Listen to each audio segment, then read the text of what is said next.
sinaunang pag-vulcanize sa Discovery. Ni Boss Manny. Patuloy pa rin ginagamit ni Boss Manny. Boss Manny, ano ba?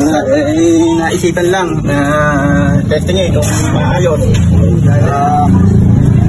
Natin kung nainit. Nainit naman siya. So ayan, ito yung traditional na vulcanizing nung sinauna. Images lang yan. So ayan, kaysa magpa-vulcanize nga naman, ayan, naging improvise ni Boss Manny to. Ayan, oh, solid. Ayan, oh. Diba? Ang ginawa niya ay yung sprocket ng tricycle, tapos yung jack, tapos yung pinaka piston ring. Solid. Ayan, ito ang may gawa niya, ang Boss Manny, ang Super Manny. Natanggal na ni Boss Manny, talaga namang malupit yung kanyang jack.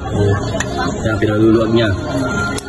Boss Manny, ang Super Manny ng applyan kay ganda. Ayun. Ayun, diba? Ayun. Kaya improvise na vulcanizing. Diba? Solid. Kaysa magpapavulcanize pa nga naman So, bombahan natin. Nung pinsan ang bombahan ni Boss Manny, ang Super Manny ng applyan kay ganda. Enjoy ka na, tipid ka pa. Di ba? Ayan ang pruweba, di ba? Solid. Konting-konti ang gastos ni Boss Manny, ayan, kaya mga katipid, ka-budget, eto na gawin nyo sa inyo.